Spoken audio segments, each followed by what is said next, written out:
കർണാടക സംസ്ഥാനത്ത് ഉടുപ്പി ജില്ലയിലെ ബൈന്ദൂർ താലൂക്കിൽ കൊല്ലൂരിൽ സൗപർണിക നദിയുടെ തെക്കേ തീരത്ത് സ്ഥിതി ചെയ്യുന്ന പ്രസിദ്ധമായ ഒരു തീർത്ഥാടന ക്ഷേത്രമാണ് കൊല്ലൂർ മൂകാംബിക ക്ഷേത്രം. കുടജാദ്രി മലകളുടെ താഴ്വാരത്തുള്ള ഈ ക്ഷേത്രം കോലാപുര ആദിലക്ഷ്മി ക്ഷേത്രം എന്ന പേരിലും അറിയപ്പെടുന്നു.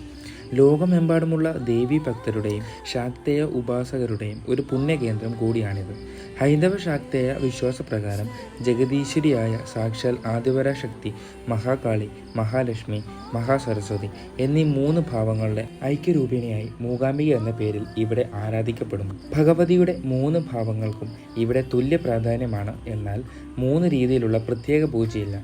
എല്ലാ പൂജകളും ഈ 3 സങ്കല്പങ്ങളുടെയും സമന്വയിച്ചുള്ളതാണ്. ശ്രീചക്രപീഠത്തിൽ ഭഗവതിയോടൊപ്പം ത്രിമൂർത്തി സാന്നിധ്യം ഉൾക്കൊള്ളുന്ന ശിവലിംഗം കൂടിയുള്ളതിനാൽ ശിവശക്തി ത്രിമൂർത്തി ഐക്യരൂപത്തിലാണ് ഇവിടുത്തെ പ്രതിഷ്ഠ. ഗ്രഹണ സമയത്ത് നടയടയ്ക്കാത്ത ക്ഷേത്രം എന്ന പ്രത്യേകതയും ഇവിടെയുണ്ട്. ആദിപര ശക്തിയുടെ വാസസ്ഥാനമായി കരുതപ്പെടുന്ന ശ്രീചക്ര പ്രതിഷ്ഠയ്ക്ക് ഇവിടെ അതീവ പ്രാധാന്യമുണ്ട്.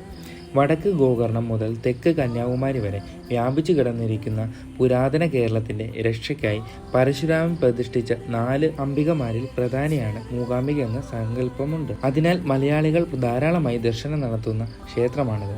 നിലവിൽ ക്ഷേത്രം സ്ഥിതി ചെയ്യുന്നത് കർണാടകയിലാണെങ്കിലും ക്ഷേത്രത്തിലെത്തുന്ന ഭക്തരിൽ നല്ലൊരു ശതമാനവും കേരളത്തിൽ നിന്നാണ്. മലയാളികൾക്ക് ഏറ്റവും പ്രിയപ്പെട്ട ഈ മഹാക്ഷേത്രത്തിന് നൂറ്റാണ്ടുകളുടെ പഴക്കമുണ്ട്. ഭഗവതി സാന്നിധ്യം കൊണ്ട് 108 ദുർഗാലയങ്ങളിലും ശിവ സാന്നിധ്യം കൊണ്ട് 108 ശിവാലയങ്ങളും ഉൾപ്പെടുന്ന ഒരു ക്ഷേത്രമാണിത്. ശിവശക്തി ഐക്യരൂപത്തിലാണ് മൂകാംബിക ക്ഷേത്രത്തിലെ പ്രതിഷ്ഠ. ശങ്കരാചാര്യരാണ് ഭഗവതിയെ ഇന്ന് കാണുന്ന രീതിയിൽ ശ്രീചക്രത്തിൽ പ്രതിഷ്ഠ നടത്തിയത് എന്ന് കരുതപ്പെടുന്നു.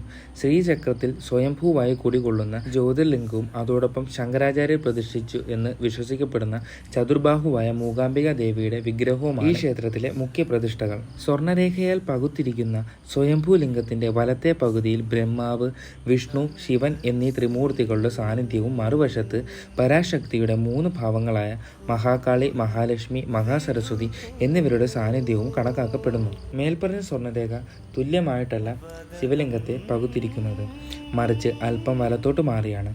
തന്മൂലം ത്രിമൂർത്തികളെ പ്രതിനിധീകരിക്കുന്ന വലതുഭാഗത്തിന് വലിപ്പം കുറവാണ്. ഇതുമൂലമാണ് ഇവിടെ ദേവി സാന്നിധ്യത്തിന് കൂടുതൽ പ്രാധാന്യം വന്നതും. എങ്കിലും ത്രിമൂർത്തികളെ അവരിൽ തന്നെ പ്രധാനമായും ശിവനെ ഒട്ടും പ്രാധാന്യം കുറവില്ലാതെ കണ്ടുവരാറുണ്ട്. ദേവിയുടെ മാറിലെ മരതകരത്നം അമൂല്യമാണ്. സ്വർണത്തിൽ തീർത്ത സിംഹമുഖം, വെള്ളിയിൽ തീർത്ത വാൾ ഇവയാണ് പ്രധാന അലങ്കാരങ്ങൾ. ശ്രീചക്രത്തിൽ കുടിയിരിക്കുന്ന ഭഗവതിക്ക് സിംഹാസനസ്ഥനായ മഹാരാജ്ഞിയുടെ ഭാവമാണ്. കോലാപുരേശ്വരിയായ മഹാലക്ഷ്മിയായും മൂകാംബിക ആരാധിക്കപ്പെടുന്നു. ക്ഷേത്രത്തിലെ സരസ്വതി മണ്ഡപത്തിൽ വിദ്യാദേവിയുടെ പ്രത്യേക പ്രതിഷ്ഠയുണ്ട്. കലോപാസകരുടെയും കേന്ദ്രമാണ് ഈ സരസ്വതി മണ്ഡപം എന്ന് പറയാം. ക്ഷേത്രത്തിന്റെ വടക്കുഭാഗത്തായി മറ്റൊരു ചെറിയ ക്ഷേത്രം കാണാം.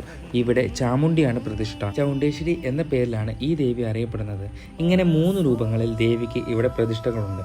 ഇതെല്ലാം ചേർന്നതാണ് മൂകാംബിക ദേവിയുടെ സങ്കല്പം. പ്രധാന ശ്രീകോവിലിലെ സ്വയംഭൂലിംഗത്തിൽ കുടികൊള്ളുന്ന മഹാദേവനെ ഉപദേവതാ സ്ഥാനത്ത് 4 വ്യത്യസ്തമായ ഭാവങ്ങളിൽ പ്രതിഷ്ഠിച്ചിരിക്കുന്നു. പ്രാണലിംഗേശ്വരൻ, പാർത്ഥേശ്വരൻ അഥവാ കിരാതമൂർത്തി, നഞ്ചുണ്ടേശ്വരൻ, ചന്ദ്രമൗലീശ്വരൻ എന്നീ പേരുകളിൽ ഗണപതി അഥവാ സ്തംഭ ഗണപതി, അഷ്ടദശഭുജ ഗണപതി, പഞ്ചമുഖ ഗണപതി ഉൾപ്പെടെ 3 രൂപങ്ങൾ. മഹാവിഷ്ണു, സുബ്രഹ്മണ്യൻ, ഹനുമാൻ, ശ്രീകൃഷ്ണൻ, വീരഭദ്രൻ, നാഗദൈവങ്ങൾ എന്നിവരാണ് ക്ഷേത്രത്തിലെ ഉപദേവതകൾ. ദേവിയുടെ സേനാനായകനായ വീരഭദ്രനെ തൊഴുത ശേഷമാണ് ദേവി ദർശനം നടത്തേണ്ടത് എന്നതാണ് ചിട്ട. കൂടാതെ മതിൽക്കെട്ടിന് പുറത്ത് തെക്കുകിഴക്കു ഭാഗത്തായി വലംപിരി അഥവാ ബലമുറി ഗണപതിയുടെ ഒരു ക്ഷേത്രവുമുണ്ട്. വടക്കോട്ട് ദർശനം നൽകുന്ന ഈ ഗണപതി ഭഗവാനെ തൊഴുത ശേഷമേ മതിലിനകത്ത് ദർശനം നടത്താവൂ. വലംപിരി ഗണപതിക്ക് നാളികേരം ഉടയ്ക്കുന്നത് അതിവിശേഷമായി കണക്കാക്കപ്പെടുന്നു. ഇന്ന് ക്ഷേത്രം ഇരിക്കുന്ന ഭാഗത്ത് പണ്ട് കൊടും വനമായിരുന്നു അത്രേ. അവിടെയായിരുന്നു കോല മഹർഷി തപസ് ചെയ്തിരുന്നത്. അപ്പോൾ അവിടെ കംഹൻ എന്ന അസുരൻ വരികയും മഹർഷിയെയും മറ്റു മനുഷ്യരെയും ഉപദ്രവിക്കുകയും ചെയ്തു. ശക്തിയും അമരത്വവും നേടാനായി കംഹാസുരൻ ബ്രഹ്മാവിനെ തപസ് ചെയ്തു.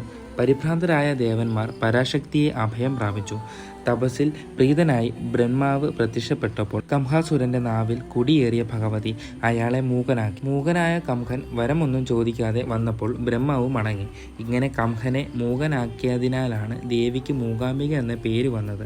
മൂകാംബിക സന്നിധിയിൽ എത്തണമെങ്കിൽ ഭഗവതി വിളിക്കണം എന്നൊരു വിശ്വാസം കേരളത്തിലുണ്ട്. എത്ര സമയമെടുത്ത് മുന്നൊരുക്കങ്ങൾ നടത്തിയാലും മനസ്സിൽ അമ്മയുടെ വിളി എത്തില്ല എങ്കിൽ കൊല്ലൂരിലേക്കുള്ള യാത്ര മുടങ്ങുമത്രേ. ജ്യേഷ്ഠമാസത്തിലെ വെളുത്ത പക്ഷത്തിലെ അഷ്ടമി നാളിലാണ് ഭഗവതി ഇവിടെ സ്വയംഭൂവായി അവതരിച്ചതെന്നാണ് വിശ്വാസം.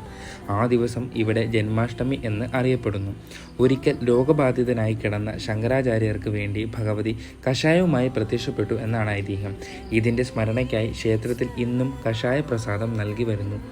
മീനമാസത്തിലെ കൊടിയേറ്റുത്സവവും അതിനോടനുബന്ധിച്ചുള്ള മഹാരഥോത്സവവും അശ്വിന മാസത്തിലെ 9 നാൾ നീണ്ടു നിൽക്കുന്ന നവരാത്രി ഉത്സവവും വിദ്യാരംഭവും ഇവിടെ അതിപ്രധാനമാണ്. മറ്റൊന്ന് മൂകാംബിക ജന്മാഷ്ടമിയാണ്. കൂടാതെ യുഗാദി, മഹാശിവരാത്രി, ദീപാവലി തുടങ്ങിയ ദിവസങ്ങളും വിശേഷങ്ങളാണ്.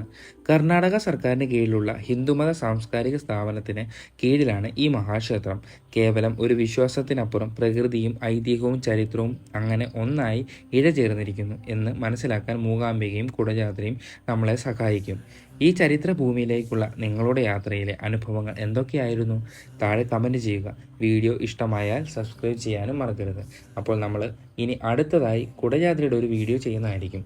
സോ അതിനുവേണ്ടി കാത്തിരിക്കുക, സപ്പോർട്ട് ചെയ്യുക, ലൈക്ക് ചെയ്യുക. അപ്പം ഓക്കെ, ബൈ.